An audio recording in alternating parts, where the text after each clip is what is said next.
What's up, FHS, and thanks for tuning into this week's episode of the Saber Roar. I'm Joe. And I'm Anton. This week, we will be highlighting our yearly drive for Feeding Franklin, our Best Buddies Club, and check out some amazing trick shots.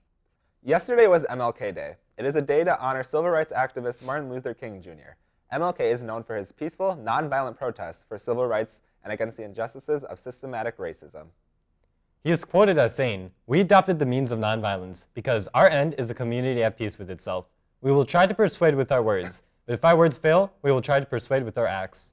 Dr. Martin Luther King Jr. was a Baptist minister who advocated for the use of nonviolent means to end racial segregation and poverty.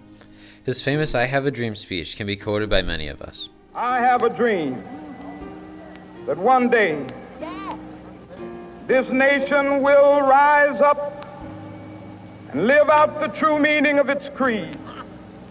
We hold these truths to be self-evident, that all men are created equal. We tend to look back with fondness on Dr. King's speech and the peaceful and powerful 1963 March on Washington, in which 250,000 Americans marched for jobs and freedom. However, in 1963, most Americans disapproved of the march. A Gallup poll found only 23% of Americans had favorable opinions of the proposed civil rights demonstration. Many congressmen saw it as potentially dangerous, and law enforcement and the FBI monitored it intensively. After his speech, the FBI described King as the most dangerous to the nation from the standpoint of national security. Attorney General Robert Kennedy signed off on government surveillance of Dr. King's living quarters, offices, phones, and hotel rooms, as well as those of his associates. Many modern understandings of the movement gloss over the decades when activists like Martin Luther King, Rosa Parks, and Bayard Rustin, and others who were criticized by fellow citizens and targeted as un-American by the federal government.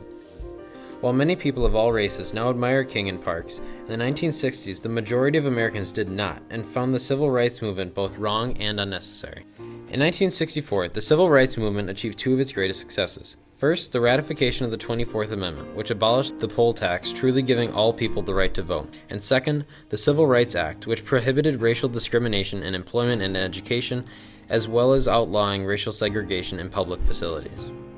What would you have done in the 1960s? Are we turning a blind eye to problems of our current times? Are we labeling social justice leaders as un-American? Dr. Martin Luther King Jr. Day is more than just a day in our calendar. It is the only federal holiday designated as a national day of service to encourage all Americans to volunteer to improve their communities. It is a time of reflection about our place in championing causes that lift all Americans. Following the march in 1964, Dr. King became the youngest person up to that time to win the Nobel Peace Prize. He was recognized by world leaders within his time and now by generations of people whose lives are better because he was a champion of civil rights.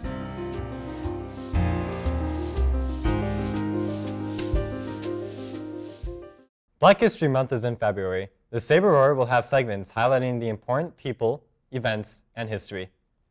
This year, the Franklin Art Department created a fundraiser called Feeding Franklin. This unique event was a success. The New Forest Park Middle School hosted Feeding Franklin in its large, sunny cafeteria. This set the stage for the fun and purposeful event.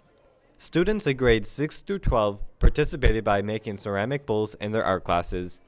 They used their creativity to decorate them as they chose. We've had students from 6th to 12th grade make bowls over the last year and glaze them. They're all food safe and dinner safe. The community was invited through the district's Facebook page.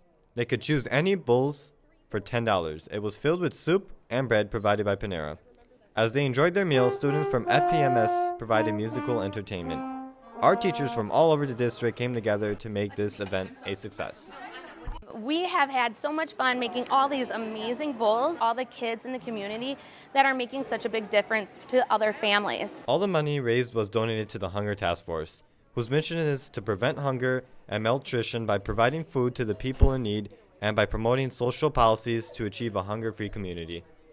The federal government considers a family of 4 making less than $26,000 a year in poverty. In Milwaukee, almost 40% of children live below the federal poverty line. This year, they raised over $700 for the Hunger Task Force. It is an important event that affects families in our area. Consider attending next year's event. It has been said, fear makes strangers of people who would be friends. Fear of people different than ourselves keeps us from learning about others and robs us of meaningful relationships and connections. Best Buddies is a club that has the vision of creating opportunities for friendships with students with intellectual, and developmental disabilities. Best Buddies involves one-on-one pairs and buddy families where the buddy is paired with multiple students for friendship and support. These groups are created with shared common interests. It's a great way for kids to get connected with other peers that they may not see throughout the school day, and it's a really, really rewarding and fun time for everyone involved. Someone might join Best Buddies because they might think it's an easy club that might look good on their resume and help them get into college. We are trying to pave the way for something bigger than that. We want acceptance of a school, acceptance of a community, acceptance of a society. What's important is that we are all people and we all have the same hopes and dreams. Everybody should be included, and that's just what we're about. The pairs are more than happy to share their love of Best Buddies. Best Buddies is important to me because it's given me some of my best friends like Peter. You get to talk to people that like you normally wouldn't be able to. Like you see more people and it's just really fun. It's a lot of fun because we get to meet new friends and I'm proud to see other people. I love hanging out with them. It's all about inclusion and including everyone. We really like SpongeBob and stuff, so we like watch SpongeBob together. Out of Best Buddies, you can invite people to your houses or activities that you want. I like to do games, activities, have snacks, and I like taking the crackers. Some people get left out, and I think it's important to include everyone. Meetings are typically right after school in the cafeteria, so follow at FHS Best Buddies on Twitter for a look into the meetings and fundraising the club offers. Franklin High School has had many successful years in our co-op gymnastics program called FMOW, which includes Franklin, Muskego, Oak Creek, and Whitnall. Although co-op teams were taken out of the WIAA statewide meets this year, FMOW is still a very successful team with a total of 9 state titles and 7 state titles in the last 7 years. For many years, the Franklin Co-op Gymnastics team has been best in state. FMOW nearly earned the record of the highest number of consecutive state titles. Yet, this year, it was decided that co-op teams or combined schools will not be able to compete in the state gymnastics meet. Obviously, I disagree with it. I think our co-op is an example of really strong gymnastics team, a competitive gymnastics team, in a way to provide gymnastics to schools like Oak Creek and Muskego that might not otherwise have it. I think that we should be allowed because it's not fair to take us out just because we happen to be maybe a little bit more on the gifted gymnast side. It was actually decided on by a small committee of gymnastics coaches. On that committee, there was no coach that coached the co-op team. So those coaches decided that this would be a rule change just for the state meet, and then it had to go through a series of committees where it was voted on, and ultimately they voted that it was a good change, and that's how it came to be.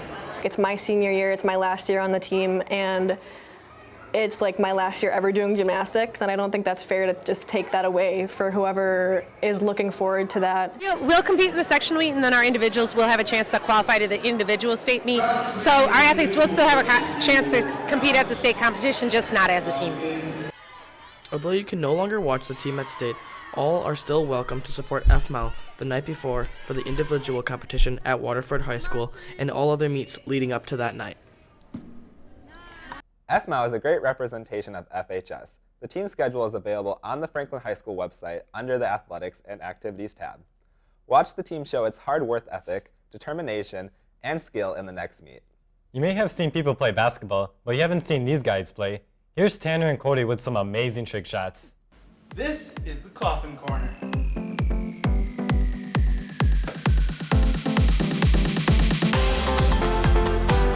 Second try, baby. Let's go!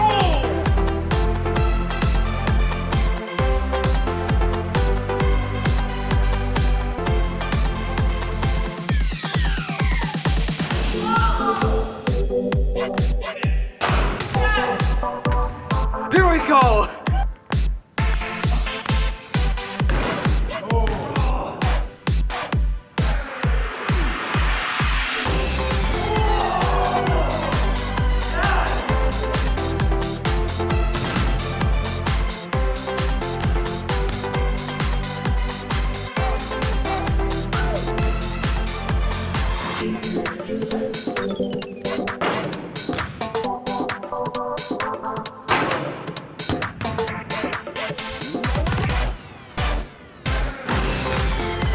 Echo in.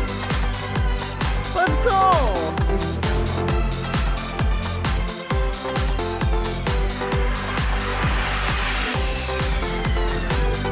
Sit back down.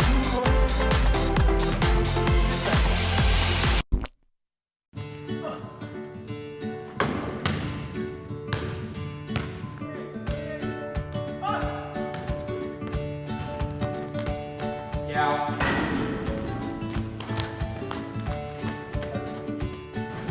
Jesus. There it is, there it is! Oh, oh. 10 minutes and you're already done. Pretty impressive, Tanner. We can't wait to see more. If you'd like to be involved in our trick shot segment, email the Saber Roar in the email below to let us know. Tanner has another one in the works. Just a reminder, if you're a fan of raves, send in your Gold Block royalty-free rave music video so you can win popcorn from the Saber Roar. Music can be found at the link below. Then send us your clip to the Saber Roar at franklinsabers.org. Have fun raving, Sabers! That's all the time we have for today. Well, not quite. Here's Isaiah with the latest This Just In. This just in, Franklin. We all use markers, and usually when they dry out, we usually just throw them away. But junior students Nancy Ismail and Amanpreet Sarah have created a better way of getting rid of your markers. By placing your markers in this bin, they will be sent to Crayola through the Crayola Color Cycle program, where they will be recycled correctly.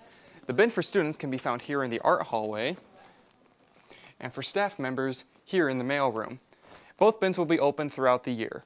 Remember, every little step counts towards a more colorful environment. Be sure to subscribe to our YouTube channel and follow us on Twitter at the Saber Roar to stay up to date with all things Saber Roar. Thanks for watching, Franklin. We'll see you next time.